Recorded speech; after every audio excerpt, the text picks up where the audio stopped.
Hi ಎಲ್ಲರಿಗೂ ನಮಸ್ತೆ. Welcome back to Ramya Manjunath YouTube channel. ಎಲ್ಲರೂ ಹೇಗಿದ್ದೀರಾ? ಐ ಹೋಪ್ ಎಲ್ಲ ಚೆನ್ನಾಗಿದ್ದೀರಾ ಅಂತ. ನಾನು ಕೂಡ ತುಂಬ ಚೆನ್ನಾಗಿದ್ದೀನಿ. ಇವತ್ತು ಬೆಳಗ್ಗೆಯಿಂದ ಮನೇಲಿ ಇದ್ದು ಬೋರ್ ಆಗಿದ್ದರಿಂದ ನಾನು ಚೈತ್ರ ಸ್ವಲ್ಪ ಹೊರಗಡೆ ಬಂದ್ವಿ. ಏನಾದರೂ ಸ್ನ್ಯಾಕ್ಸ್ ತಿನ್ಕೊಂಡು ಹೋಗೋಣ ಅಂತ ಅಂದ್ಬಿಟ್ಟು ರಿಷಿನಿ ದಿನ ಮನೆಯಲ್ಲೇ ಬಿಟ್ಬಿಟ್ಟು ಬಂದ್ವಿ. ಅವರಿಬ್ಬರನ್ನೂ ಕರ್ಕೊಂಬಂದರೆ ನಮಗೆ ಆರಾಮಾಗಿ ಹೊರಗಡೆ ಇರೋಕ್ಕೆ ಬಿಡಲ್ಲ ಅಂತ ಅಷ್ಟೇ, ಇನ್ನೇನು ಪರ್ಪಸ್ ಇಲ್ಲ. ನಾನು ವೀಡಿಯೋ ಮಾಡ್ತಿರೋದು ನೋಡ್ಬಿಟ್ಟು ಪಾಪ ಸಮೋಸ ಹಾಕ್ಕೊಡ್ತೀರ ಅಣ್ಣ, ಏನು ಮಾಡ್ತಿರ್ಬೋದು ಅಂತ ಗಾಬರಿಯಿಂದ ನೋಡ್ತಿದ್ರು. ಬಜ್ಜಿ ತೊಗೋಬೇಕಾದ್ರೂ ಅಷ್ಟೇ ಒಂದು ವೀಡಿಯೋ ಕ್ಲಿಪ್ಪಿಂಗ್ಸ್ ತೊಗೊತಾ ಇದ್ದೆ. ಆವಾಗೂ ಅಲ್ಲೆಲ್ಲ ನನ್ನನ್ನೇ ನೋಡ್ತಿದ್ರು. ನಾನು ಏನಾದರೂ ಈ ಕಂಪ್ಲೇಂಟ್ ಮಾಡೋಕ್ಕೆ ವೀಡಿಯೋ ಮಾಡ್ಕೊತೀನಿ ಅಂತನೋ ಅಥವಾ ಏನಕ್ಕೆ ಮಾಡ್ತೀನಿ ಅಂತ ಅವ್ರಿಗೆ ಡೌಟ್ ಅಂತ ಅನಿಸುತ್ತೆ. ಒಂದೆರಡನೇ ಸರಿ ಇದು ನಾನು ಸಮೋಸ ತಿಂತಿರೋದು.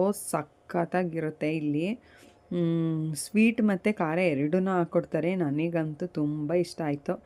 ಏನೇ ಆದರೂ ನಮ್ಮವ್ರು ನಮಗೆ ಮೇಲು. ನಮ್ಮಮ್ಮ ಅವಾಗವಾಗ ಹಿಂಗೆ ಹೊರಗಡೆ ಬರ್ತಿದ್ರೆ ಬೈತಾ ಇರತ್ತವ, ಏನಕ್ಕೆ ಹೋಗ್ತೀರಾ ಅಂತ ಅಂದ್ಬಿಟ್ಟು. ಮನೇಲಿ ಇದು ಬೇಜಾರಾಗೋಗುತ್ತೆ. ಏನು ಮಾಡೋದು, ಏನು ಕೆಲಸ ಇಲ್ಲ. 2 ದಿನ ಆಯಿತು ಡ್ಯೂಟಿಯಿಂದ ರಿಲೀವ್ ಆಗಿ. ಬೇರೆ ನೆಕ್ಸ್ಟ್ ಹುಡುಕಬೇಕು, ಸ್ವಲ್ಪ ರೆಸ್ಟ್ ಮಾಡೋಣ. 2 ದಿನಕ್ಕೆ 2 ವರ್ಷ ಕಳೆದಂಗೆ ಫೀಲ್ ಆಗ್ತಾಯಿದೆ ನನಗೆ. ಯಾಕೆ ಅಂತಂದರೆ ಕಾಲೇಜ್ ಇನ್ನೂ ಮುಗಿಸೇ ಇರಲಿಲ್ಲ. ಆವಾಗಲೇ ನಾನು ಡ್ಯೂಟಿಗೆ ಜಾಯ್ನ್ ಆಗಿದ್ದು. ಡ್ಯೂಟಿ ಮಾಡಿಕೊಂಡೆ, ಹಾಗೆ ಕಾಲೇಜ್ ಹೋಗ್ತಾ ಡ್ಯೂಟಿ ಮಾಡ್ಕೊಂಡು ಹಾಗೆ ಕಂಪ್ಲೀಟ್ ಮಾಡಿಕೊಂಡು ನೆಕ್ಸ್ಟು ಪರ್ಮನೆಂಟಾಗಿ ಡ್ಯೂಟಿ ಮಾಡೋಕ್ಕೆ ಸ್ಟಾರ್ಟ್ ಮಾಡಿದೆ. ಆವಾಗಿಂದ ಒಂದಿನವೂ ಬ್ರೇಕ್ ಆಗಲೇ ಇಲ್ಲ ಡ್ಯೂಟಿಗೆ. ಕಂಟಿನ್ಯೂಸ್ ಆಗಿ ಡ್ಯೂಟಿ ಮಾಡಿದ್ದೀನಿ. ಮೆಟರ್ನಿಟಿ ಲೀವ್ ಅಂತ ಬಂದಾಗ ಒಂದು 6 ಮಂತ್ ಅಂತ ತೊಗೊಂಬಂದಿದ್ದು. ಬಟ್ ಅದಾದಮೇಲೆ 2 ವರ್ಷ, 1 ವರ್ಷದ 9 ತಿಂಗಳು ಮನೇಲೇ ಇದೆ. ಮತ್ತೆ ಕಂಟಿನ್ಯೂ ಮಾಡ್ತಾಯಿದ್ದೀನಿ. ಏನೇ ಆದ್ರೂ ಹೆಣ್ಮಕ್ಳು ಫೈನಾನ್ಷಿಯಲಿ ಇಂಡಿಪೆಂಡೆಂಟ್ ಇರಬೇಕು. ಎಲ್ಲದಕ್ಕೂ ಅವ್ರನ್ನ ಕೇಳೋಕ್ಕಾಗಲ್ಲ. ಒಳ್ಳೆ ಬಿಸಿಯಾಗಿ ಜಿಲೇಬಿ ಬೇರೆ ಮಾಡ್ತಾಯಿದ್ರು. ಅದನ್ನು ಅಷ್ಟೇ ಮನೆಗೆ ಪಾರ್ಸಲ್ ತೊಗೊಂಡ್ವಿ ತಿನ್ನೋಣ ಅಂತ ಅಂದ್ಬಿಟ್ಟು. ಸ್ವಲ್ಪ ಬಜ್ಜಿ ಎಲ್ಲ ತೊಗೊಂಡು ಹೊರಟ್ವಿ. ನಮ್ಮ ಗಾಡಿ ಇರೋದ್ರಿಂದ ನಮ್ಗೆ ಎಷ್ಟು ಹೆಲ್ಪ್ ಆಗಿದೆ ಅಂತ ಅಂದರೆ, ಏನಾದರೂ ಇವಾಗ ಗಾಡಿ ಇಲ್ಲದೆ ಆಟೋದಲ್ಲಿ ಓಡಾಡಬೇಕು ಅಂತ ಅಂದರೆ ಒಂದು ಸೈಡಿಗೆ 50 ರೂಪಾಯಿ ತೊಗೊತಾರೆ. ಅದೇ ನಮ್ಮ ಗಾಡಿಗೆ ಒಂದು 100 ರೂಪಾಯಿ ಪೆಟ್ರೋಲ್ ಹಾಕ್ಸಿದ್ರೆ ಎಷ್ಟು ಸರಿ ಬೇಕಾದರೂ ಓಡಾಡ್ಬೋದು. ಯೂಸ್ ಆಗ್ತಾ ಇದೆ. ಬಟ್ ಈ ಗಾಡಿ ತಗೊಳ್ಳೋ ಹಿಂದೆ ಇರೋಂಥ ಸ್ಟ್ರಗಲ್ಸು, ನಾವು ಎಷ್ಟೊಂದು ಕಷ್ಟಪಟ್ಟಿದ್ದೀವಿ. ಗಾಡಿ ಇಲ್ಲದೆ ನಾನು ಮ್ಯಾಕ್ಸಿಮಮ್ 4 ಇಯರ್ಸ್ ಬರೀ ನಡ್ಕೊಂಬರಿವೆ. ಅದು 3 ಟೈಮ್ಸ್ ನಡುವೆ ನಡ್ಕೊಂಡು ಹೋಗೋದು ಡ್ಯೂಟಿಗೆ, ಮತ್ತೆ ಊಟಕ್ಕೆ ಬರೋದು, ಮತ್ತೆ ನಡ್ಕೊಂಡು ಹೋಗೋದು, ಮತ್ತೆ ಆ ಕಡೆಯಿಂದ ಲಾಕ್ ಮಾಡ್ಕೊಂಡು ಬರೋದು ಲ್ಯಾಬ್ನ. ಈ ಥರ ಕೆಲಸ ಎಲ್ಲ ಮಾಡಿದ್ದೀನಿ. ನಾವು ತೊಗೋಬೇಕಾದ್ರೆ ತುಂಬ ಜನ ಬೇಡ ಅಂತ ಹೇಳಿದರು. ಆದರೂ ನಾವು ಕೇಳಿಲ್ಲ, ತಗೊಂಡ್ವಿ. ಈವ್ನಿಂಗ್ ಟೈಮ್ ಆಗಿರೋದ್ರಿಂದ ಅಥವಾ ಏನಪ್ಪ ತುಂಬ ಟ್ರಾಫಿಕ್ ಇತ್ತು, ತುಂಬ ಕ್ರೌಡ್ ಅನ್ನಿಸ್ತಿತ್ತು. ಸೊ ನಾವು ಅಲ್ಲೇ ಮಾರ್ಕೆಟ್ ರೋಡಲ್ಲೇ ಕಟ್ಟಾಗ್ಬಿಟ್ವಿ. ಈವ್ನಿಂಗ್ ಆಯ್ತಂತ ಅಂದರೆ ಈ ಸ್ನ್ಯಾಕ್ಸ್ ತಿನ್ನೋಕ್ಕೆ ಅದು ಇದು ಕೆಲಸಗಳಂತ ಹೊರಗಡೆ ಬಂದುಬಿಡ್ತಾರೆ. ಆಲ್ಮೋಸ್ಟು ಈ ಪೇಟೆ ಮೇನ್ ರೋಡು ಮತ್ತು ಕೋಟೆ ಮೇನ್ ರೋಡ್ ಏನಿದೆ ಫುಲ್ ರಶ್ ಆಗಿಬಿಡುತ್ತೆ. ನನಗೆ ಟ್ರಾವೆಲಿಂಗ್ ಅಂದರೆ ತುಂಬ ಇಷ್ಟ. ಬಟ್ ಟ್ರಾವೆಲಿಂಗ್ ಮಾಡಬೇಕಂತಂದರೆ ಇವಾಗ ಸ್ವಲ್ಪ ಕಷ್ಟನೇ. ಏನಂತಂದರೆ ನಾನು ವೀಡಿಯೋ ಮಾಡ್ಕೋಬೇಕಾದ್ರೆ ಎಲ್ಲ ನೋಡ್ತಿರ್ತಾರೆ. ಅದೊಂದು ಮುಜುಗರ ಆಗೋವಂಥ ಸನ್ನಿವೇಶ ಅಂತಲೇ ಹೇಳ್ಬೋದು. ಒಂದೊಂದು ಸರಿ ಆ ಥರ ಎಲ್ಲ ನೋಡ್ತಿರ್ತಾರೆ. ಬಟ್ ಇವಾಗ ಅಷ್ಟೊಂದೇನಿಲ್ಲ. ಸ್ಟಾರ್ಟಿಂಗ್ ಫುಲ್ ನಾನು ವೀಡಿಯೋನೇ ಮಾಡ್ತಿರ್ಲಿಲ್ಲ ಯಾರಾದರೂ ನೋಡಿದ್ರೆ. ಬಟ್ ಇವಾಗ ಸ್ವಲ್ಪ ಅಡ್ಜಸ್ಟ್ ಆಗಿಬಿಟ್ಟಿದ್ದೀನಿ. ಯಾರಾದರೂ ನೋಡಿ ನನಗೊಂದು ಕ್ಲಿಪ್ಪಿಂಗ್ ಸಿಕ್ಕಿದ್ರೆ ಸಾಕು ಅಂತ ಅಂದ್ಬಿಟ್ಟು ಸುಮ್ಮನೆ ನನ್ನ ಪಾಡಿಗೆ ನಾನು ವೀಡಿಯೋ ಮಾಡ್ಕೊಂಡು ಹೋಗ್ತಾಯಿದ್ದೀನಿ. ಇಲ್ಲಂತೂ ಬಳಸೋಗ್ಬೇಕು, ಅದೇ ಪ್ರಾಬ್ಲಮ್. ಈ ರೋಡ್ನ ಎಷ್ಟು ಸರಿ ಕನ್ಸ್ಟ್ರಕ್ಷನ್ ಮಾಡ್ತಾರೋ ಗೊತ್ತಿಲ್ಲ. ಮಾಡ್ತಾನೆ ಅವರೇ. ಒಂದು ಕಡೆನೂ ಓಡಾಡೋಕ್ಕೆ ಜಾಗನೇ ಬಿಟ್ಟಿಲ್ಲ. ಫುಲ್ ಎಲ್ಲ ಕಡೆಯಿಂದನೂ ಈ ಥರ ಗುಂಡಿ ಮಾಡಿ ಇಟ್ಟಿದ್ದಾರೆ. ವೆಹಿಕಲ್ಸ್ ಎಲ್ಲ ಬಳಸೋಗೋ ಥರ ಮಾಡಿದ್ದಾರೆ. ಯಾವಾಗ ಈ ಕರ್ಮ ತಪ್ಪುತ್ತಾನೋ ಮಳೆನೀರ್ಪುರದಲ್ಲಿ ಅಂತ ಅನ್ನಿಸ್ಬಿಟ್ಟಿದೆ.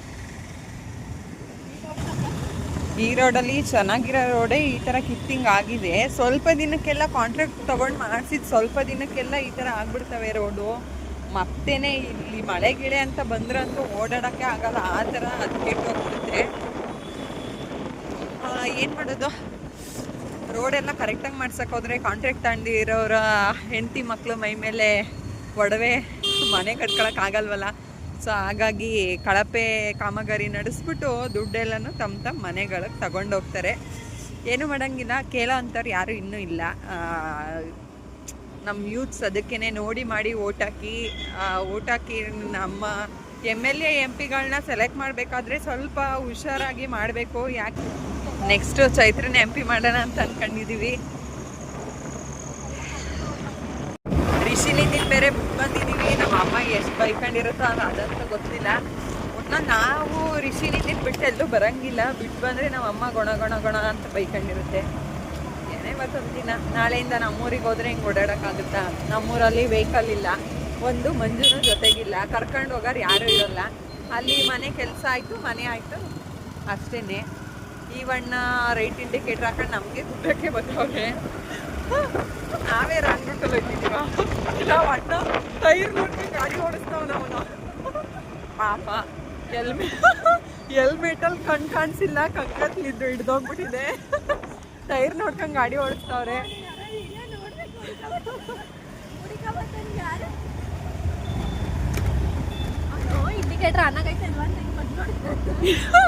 ಇಂಡಿಕೇಟರ್ ಆನ್ ಆಗಿರೋದು ನೋಡ್ತಾವನೆ. ಇಂಡಿಕೇಟರ್ ಆನ್ ಆಗೈತೆ ಆಲ್ರೆಡಿ. ನೋಡ್ಕೊಂಡು ಟೈರ್ ಕಡೆಗೆ ಹೋಯ್ತದೆ, ಆ ಕಡೆಗೆ ಗಾಡಿನ ಬಿಡ್ತಾವನೆ. ಬುದ್ಧಿವಂತರಪ್ಪ, ಬುದ್ಧಿವಂತರು. ನಮ್ಮ ಅಮ್ಮನ ತೆಲುಗಿಸ್ಕೊಳಕ್ಕೆ ರೆಡಿ ಆಗಿರೋಣ.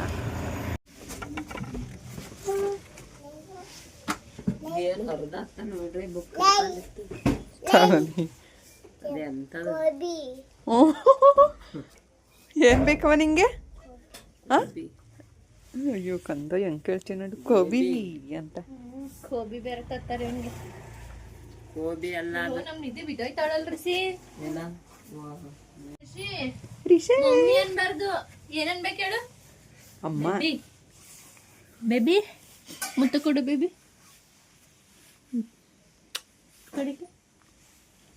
ಅವ ನನ್ನ ಯಾರವ? ಏನು ನೀನಂತೆ? ನೀನ್ ಯಾರು? ನೀನ್ ಯಾರು? ನಾನು ಯಾರವ? ನಾನು ಯಾರು? ಬಂಬ. ನಾನು ಯಾರು? ನಿದ್ದೆ ಬಿದ್ದೈತಳ ನೋಡ್ರಿ. ಇದು ಇನ್ನೂ ಮಲಗಿದ್ದಾಳೆ. ರಿಷಿ ನಾನು ಯಾರು ಹೇಳು? ನಾನು ಯಾರು ಕರೆಕ್ಟಾಗಿ? ನನ್ನ ಹೆಸರೇನು ಹೇಳು? Hi, hello. ಕಟ್ಟಿಂಗ್ ಮಾಡಿಸಿದಾನಂತೆ ನಮ್ಮ ರಿಷಿ. ತೋರಿಸು. ಮಂಜು ಕಟಿಂಗ್ ಮಾಡ್ಸಕ್ಕೆ ಬರದೆ ಹೆಂಗೆ ಬೇಕಂಗೆ ಕಟಿಂಗ್ ಮಾಡಿಸಿ. ನನ್ನ ಮಗ ಎಷ್ಟೋ ಚೆನ್ನಾಗಿ ಕಾಣಿಸ್ತಿತ್ತು, ಈಗಂತೂ ಫುಲ್ ವಿಕಾರವಾಗಿ ಕಾಣಿಸ್ತಿದ್ದಾನೆ ನಮ್ಮ ರಿಷಿ. ತೋರಿಸು ನಿನ್ನ ಕಟಿಂಗ್ ತೋರಿಸು ಮಗನೆ, ತೋರಿಸು ಕಟಿಂಗ್. ಹಾಂ, ಇಲ್ಲಿ ಚೆನ್ನಾಗಿಲ್ಲ ಮಗನೆ ನಿನ್ನ ಕಟ್ಟಿಂಗು. ಮಂಜಪ್ಪ ಚೆನ್ನಾಗಿ ಮಾಡಿಸಿಲ್ಲ. ಚೆನ್ನಾಯ್ತಾ? ಕೇಳು, ಚೆನ್ನಾಯ್ತಾ ಅಂತ. ಚೆನ್ನಾಯ್ತಾ? ಹಾಂ. ಬಜ್ಜಿ ಎಲ್ಲ ತೊಗೊಂಡು ಅಲ್ಲಿಂದ ಮನೆಗೆ ಬಂದ್ವಿ. ಅಲ್ಲೇ ತಿನ್ನೋಕೆ ಟೈಮ್ ಇರಲಿಲ್ಲ. ನಮ್ಮಮ್ಮ ಎಲ್ಲಿ ಬೈಯುತ್ತೆ ಅನ್ನೋ ಗುಂಗಲ್ಲೇ ಇದ್ವಿ ನಾನು ಚೈತ್ರನೋ. ಕೆಲವೊಂದು ಫೇವ್ರೆಟ್ ಸ್ಪಾಟ್ಗಳಿದ್ದಾವೆ, ಚಾಟ್ಸ್ ತಿನ್ನೋಕ್ಕಾಗಿರ್ಬೋದು, ಈ ಥರ ಸ್ನ್ಯಾಕ್ಸ್ ತಿನ್ನೋಕ್ಕಾಗಿರ್ಬೋದು ಅಂತ. ಅದು ಕೋಟೆ ಮೇನ್ ರೋಡಲ್ಲಿ ದೇವಸ್ಥಾನದ ಆಪೋಸಿಟಲ್ಲಿ ರವೆ ಉಂಡೆ ಅಂತೂ ಸಖತ್ತಾಗಿ ಸಿಗುತ್ತೆ. ಮಂಜುಗಂದು ರವೆ ಉಂಡೆ ಅಂತಂದರೆ ತುಂಬ ಇಷ್ಟ. ಯಾವಾಗ ಬಂದ್ರೂ ಒಂದೊಂದ್ಸರಿ ಟ್ರೈ ಮಾಡ್ತಾ ಇರ್ತೀವಿ. ಇವಾಗ ಏನಪ್ಪ ಹೋಳಿಗೆನೇ ಸಿಗ್ತಾಯಿಲ್ಲ ಅಲ್ಲಿ. ಲಾಸ್ಟ್ ಟೈಮ್ ಒಂದ್ಸರಿ ಹೋಳಿಗೆ ಟೇಸ್ಟ್ ಮಾಡಿದ್ವಿ, ಅದೂ ಅಷ್ಟೇ ಸಖತ್ತಾಗಿತ್ತು. ಬಜ್ಜಿ ಅಂತೂ ಬಿಸಿಯಾಗಿರೋದ್ರಿಂದ ತುಂಬ ಚೆನ್ನಾಗಿತ್ತು. ನಮಗೆ ಗೊತ್ತು ಇದು ಅನ್ಹೆಲ್ತಿ ಔಟ್ಸೈಡಿಂದ ತಂದು ತಿನ್ನೋದು ಅಂತ, ಬಟ್ ನಾವೇನು ರೆಗ್ಯುಲರಾಗಿ ತಿನ್ನೋಕ್ಕೆ ಹೋಗಲ್ಲ. ರೇರ್ ಅಲ್ವಾ ಅಂತ ತೊಗೊಬಂದೆ. ಅಮ್ಮನೇ ಪಾಪ ಅಡುಗೆ ಎಲ್ಲ ಮಾಡ್ತಾಯಿದ್ರು. ಅಮ್ಮ ಈ ನಡುವೆ ನಮ್ಮ ಹತ್ರ ಕೆಲಸ ಮಾಡಿಸೋದೇ ಕಡಿಮೆ.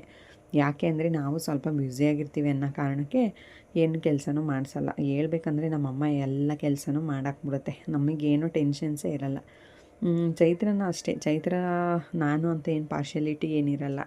ಇಬ್ಬರು ಸೇಮ್, ಇಬ್ಬರನ್ನೂ ಒಂದೇ ಥರ ನೋಡುತ್ತೆ. ಇಬ್ರಿಗೂ ಸೇಮ್ ಬೈದರೂ ಒಂದೇ ಥರ ಬೈಯುತ್ತೆ, ಬಾಯಿಗೆ ಬಂದಂಗೆ. ಜಾಸ್ತಿ ಬೈಸ್ಕೊತಾ ಇರ್ತೀವಿ. ನಾನು ಅಷ್ಟೇ, ಅದಕ್ಕೆಲ್ಲ ಏನು ಬೇಜಾರು ಮಾಡ್ಕೊಳ್ಳಲ್ಲ. ಒಂದು ಪಕ್ಷ ನಾನು ಬೇಜಾರು ಮಾಡ್ಕೊಂಡ್ರೂ ಚೈತ್ರ ಅಂತೂ ಬೇಜಾರು ಮಾಡ್ಕೊಳ್ಳಲ್ಲ. ಸಮ್ಟೈಮ್ಸ್ ಸಣ್ಣ ಪುಟ್ಟ ಕಿತ್ತಾಟ ಇದ್ದಾಗ ಮುನ್ಸ್ಕೊಳ್ಳೋಂಥದ್ದೇನೂ ಕಲ್ತಿಲ್ಲ. ಸೈಲೆಂಟ್ ಆಗಿಬಿಡ್ತೀವಿ ಮಾತಾಡಿ. ಅದೇ ನಮ್ಮ ಸೀಕ್ರೆಟ್. ಇನ್ನು ನಮ್ಮ ರಿಲೇಷನ್ಶಿಪ್ ಇಷ್ಟು ಚೆನ್ನಾಗಿರೋದಕ್ಕೆ ಕಾರಣ ಅದೇ. ಏನಾದರೂ ಮಿಸ್ಟೇಕ್ಸ್ ಆದಾಗ, ವಾದ ವಿವಾದಗಳು ನಡಿಬೇಕಾದ್ರೆ ಸ್ವಲ್ಪ ಹೊತ್ತು ಸೈಲೆಂಟ್ ಆಗಿಬಿಡ್ತೀವಿ. ಯಾರನ್ನೂ ಆರ್ಗ್ಯೂ ಮಾಡೋಕ್ಕೆ ಹೋಗಲ್ಲ. ಅದರಲ್ಲೂ ನಮ್ಮ ಅಮ್ಮ ನಮಗೆ ಬೈಯೋದು ಲೆಕ್ಕನೇ ಇಲ್ಲ, ನಾವು ಬೈಸ್ಕೊಳ್ಳೋದು ಲೆಕ್ಕನೇ ಇಲ್ಲ. ಯಾಕೆ ಹಿಂಗೆ ಬೈಯುತ್ತೆ ಅಂತ ನೋಡಿದ್ರೆ, ಏನು ಬರೀ ಓಡಾಡ್ತೀವಿ, ಸರಿಯಾಗಿ ಮನೇಲಿ ಕೆಲಸ ಮಾಡಲ್ಲ ಅಂತ ಬೈಯುತ್ತೆ. ಬೈಕೊಂಡೇ ಮಾಡ್ತಾರೆ.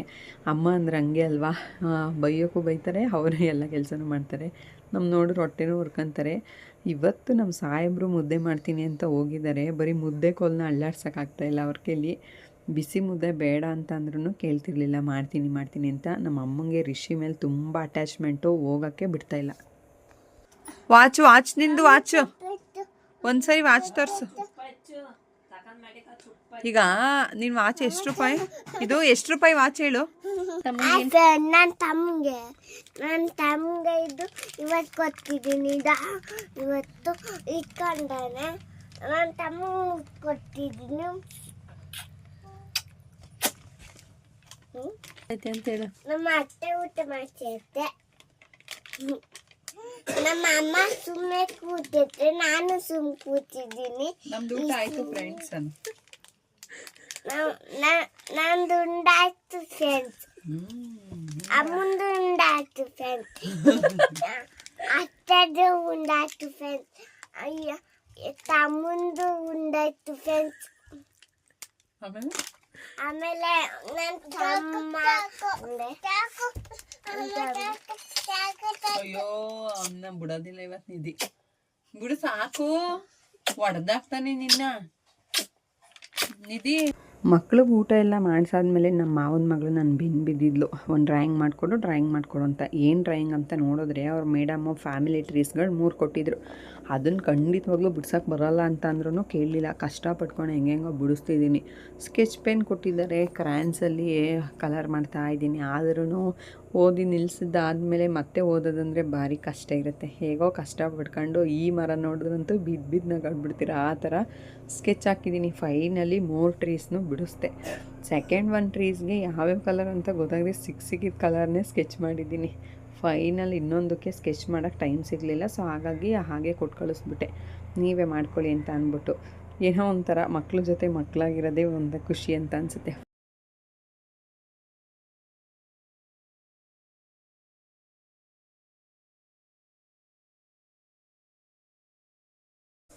ಕೆಲಸ ಎಲ್ಲ ಮುಗಿಸಿ ಬೇಗ ಊಟ ಮಾಡ್ಕೊಂಡ್ವಿ. ಯಾಕಂದರೆ ನಿದ್ದೆ ತುಂಬ ಇಂಪಾರ್ಟೆಂಟ್ ಅಲ್ವಾ, ಅದಕ್ಕೇ. ಇನ್ನು ಯಾರೆಲ್ಲ ನನ್ನ ಚಾನಲ್ನ ಸಬ್ಸ್ಕ್ರೈಬ್ ಮಾಡ್ಕೊಂಡಿಲ್ಲ ಪ್ಲೀಸ್ ಸಬ್ಸ್ಕ್ರೈಬ್ ಮಾಡ್ಕೊಳ್ಳಿ. ನೆಕ್ಸ್ಟ್ ವೀಡಿಯೋದಲ್ಲಿ ಸಿಗ್ತೀನಿ. ಬಾಯ್.